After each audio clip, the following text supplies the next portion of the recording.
할렐루야. 우리의 소망으로 찾아오신 그 주님을 찬양하며 경배하는 예림의 모든 성도님들과 예배자들 되시기를 축복합니다.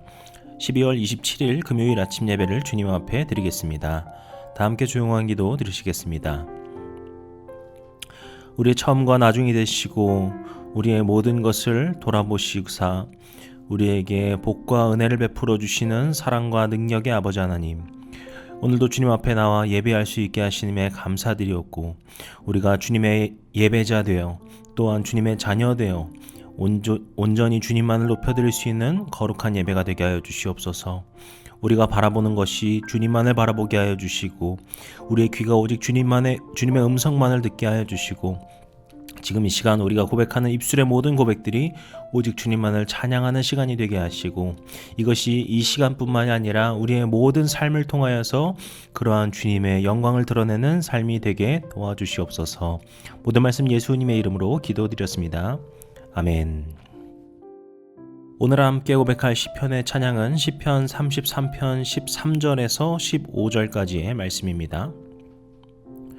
여호와께서 하늘에서 굽어보사 모든 인생을 살피시며 곧 그가 거하시는 곳에서 세상의 모든 거민들을 굽어 살피시는도다. 그는 그들 모두의 마음을 지으시며 그들이 하는 일을 굽어 살피시는 이로다. 아멘. 오늘 우리에게 주시는 하나님의 말씀은 시편 115편 1절에서 18절까지의 말씀입니다. 여호와여, 영광을 우리에게 돌리지 마옵소서. 우리에게 돌리지 마옵소서. 오직 주는 인자하시고 진실하심으로 주의 이름에만 영광을 돌리소서. 어찌하여 문 나라가 그들의 하나님이 이제 어디 있느냐 말하게 하리이까. 오직 우리 하나님은 하늘에 계셔서 원하시는 모든 것을 행하셨나이다. 그들의 우상들은 은과 금이요 사람이 손으로 만든 것이라.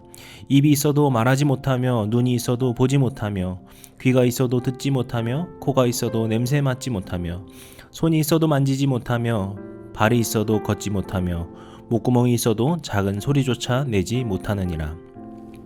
우상들을 만드는 자들과 그것을 의지하는 자들이 다 그와 같으리로다. 이스라엘아, 여호와를 의지하라. 그는 너희의 도움이시요 너희의 방패시로다. 아론의 집이여, 여호와를 의지하라. 그는 너희의 도움이시요 너희의 방패시로다. 여호와를 경외하는 자들아, 너희는 여호와를 의지하여라. 그는 너희의 도움이시요 너희의 방패시로다.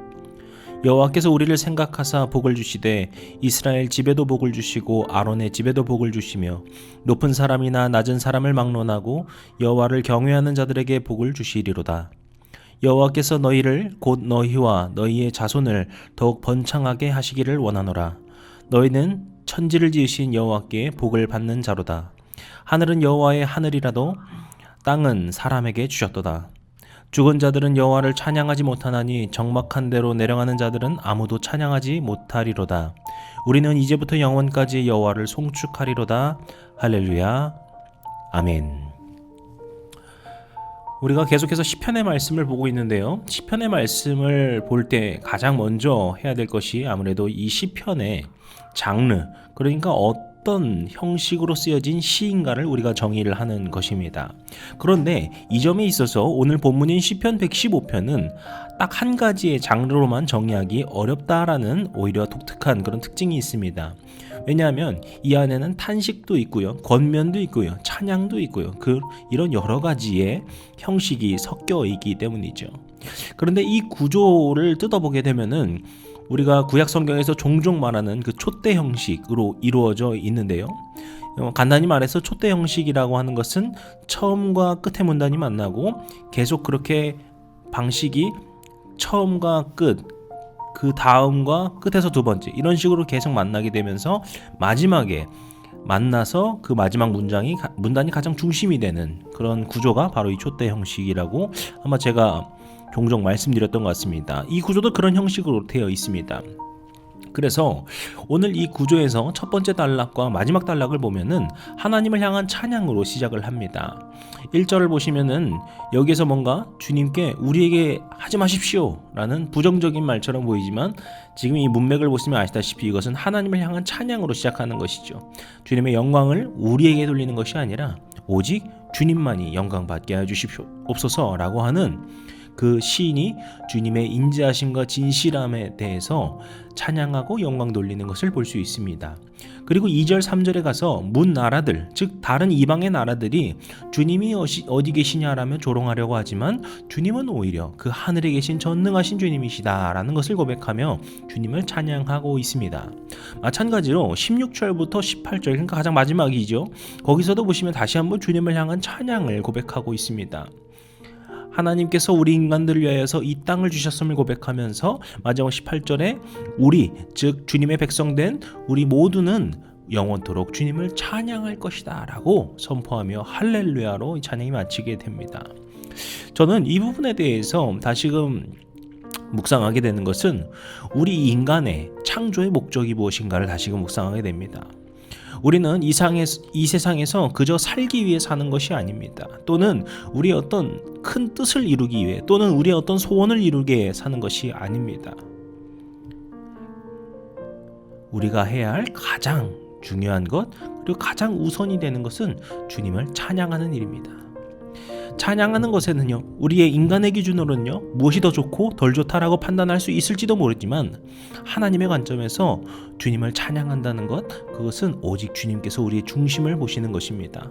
그렇게 우리가 우리의 중심이 주님을 찬양하며 나아갈 때 주님께서 그것을 기뻐하신다라는 것이죠. 오늘 우리가 주님을 묵상하면서 이 하루 동안 우리의 마음을 다하여서 주님을 찬양하고 경배하는 거룩한 시간 되시기를 축복합니다. 그리고 다음 문단, 다음 내용은 두 번째, 그리고 뒤에서 두 번째가 되는 문장인데요. 그 문단에서 말하는 것은 하나님의 권능에 대한 것입니다. 먼저 이방 나라와 그 우상들의 무능함에 대해서 4절부터 8절에서 짚고 있죠. 4절 보시면은 이들의 우상은 금과 은과 동으로 만들어진 가짜에 불과하다는 것을 짚습니다. 그래서 이것은 말도 못하고 보지도 못하고 듣지도 못하는 그저 조각상이다라는 것을 짚죠.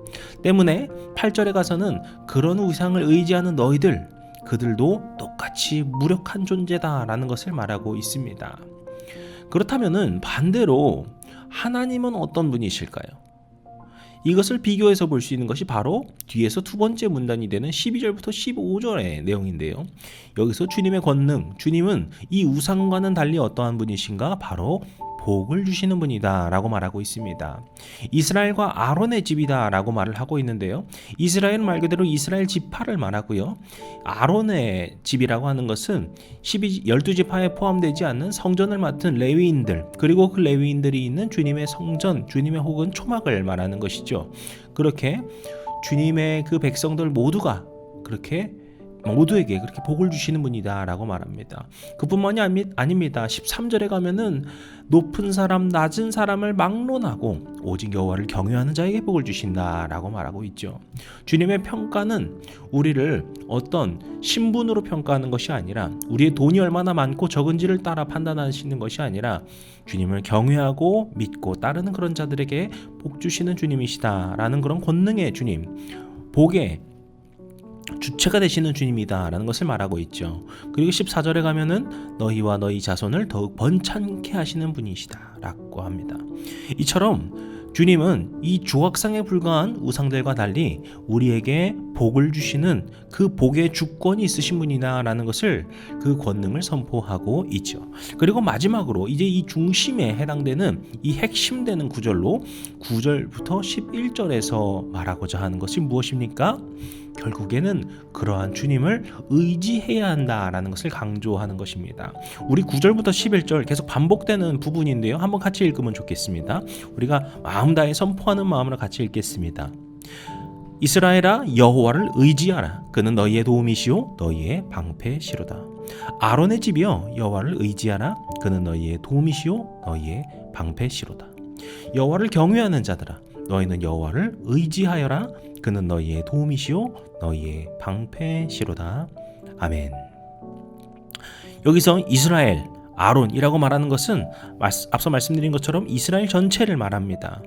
이렇게만 보면은 이스라엘 민족을 향한 메시지인가 생각해 볼 수 있지만 마지막 11절에서 어떻게 말합니까? 여호와를 경외하는 자들아, 즉 여호와를 경외하는 그 모든 자들에게 주님께서 말씀하고 계시는 거예요. 오직 주님 한 분만을 의지해야 된다. 그것이 우리에게 복된 삶이다.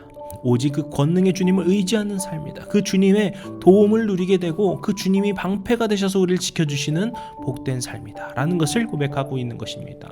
시편 115편은 전능하시고 복 주시는 그 주님을 경외하며 살아갈 때 주님께서 오직 우리에게 모든 것을 채워주시는 분이다 라는 것을 고백하고 선포하고 있는 것입니다. 앞서도 우리가 묵상했던 것처럼 주님을 찬양하는 그 마음의 중심이 우리에게 중요한 것인데요. 그 마음의 중심 가운데 필요한 것은 바로 이 경외함입니다.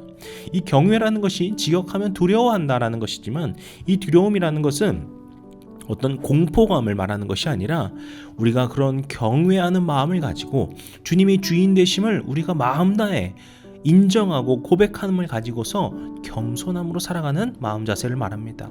내 뜻대로 내 생각대로 살 수 있을 것 같고 또 우리는 그렇게 살아가지만 사실 우리가 우리의 뜻대로 우리 마음대로 우리 생각대로 사는 것이 아니라 오직 주님의 뜻 안에 우리가 살고 있습니다. 오직 우리가 주님을 경외하고 주님을 의지하며 살아갈 때 그것이 참되고 복된 자인 줄로 믿습니다. 이것을 우리가 입술로 고백하고 마음으로 고백하고 그것이 마음이 중심이 되어서 살아가는 것, 이것이 바로 주의 백성된 모습이다 라고 말하고 있는 것이죠. 사랑하는 모든 성도님들과 모든 예배자들이 이것을 묵상하며 오늘 하루 오직 주님 한 분만을 경외하는 마음을 품고 그것을 붙들며 살아가시는 복된 하루가 되시기를 주님의 이름으로 축복합니다. 기도하시겠습니다. 우리에게 평강 베풀어 주시고 능력으로 채워주시는 주님, 오늘 우리에게 주신 이 말씀을 기억하며 우리의 삶 가운데 오직 주님만을 경외하고 의지하며 맡겨드리며 살아가는 삶이 되게 하여 주시옵소서. 주님, 우리가 때로는 믿음 가운데 흔들리고 넘어질 때도 있사오나 그때도 다시 한번 일어서서 그리고 또 일으켜 주시는 주님의 손길을 붙잡아 그 주님만을 경외하며 살아가는, 그렇게 주님만을 높여드리는 겸손의 삶을, 그렇게 주님만 의지하며 충만한 복을 누리며 살아가는 거룩하고 복된 삶을 살게 우리의 하루를 주님께서 인도하여 주시옵소서. 오늘 하루의 모든 것을 주님께 의탁하오며 모든 말씀 예수님의 이름으로 기도드렸습니다. 아멘. 이제 우리 주기도문 함께 드리심으로 오늘 예배를 마치도록 하겠습니다. 하늘에 계신 우리 아버지여, 이름이 거룩히 여김을 받으시오며 나라의 마옵시며 뜻이 하늘에서 이룬 것 같이 땅에서도 이루어지이다. 오늘날 우리에게 일용할 양식을 주옵시고 우리가 우리에게 죄 지은 자를 사하여 준 것 같이 우리의 죄를 사하여 주옵시고 우리를 시험에 들게 하지 마옵시고 다만 악에서 구하옵소서. 나라와 권세와 영광이 아버지께 영원히 있사옵나이다. 아멘.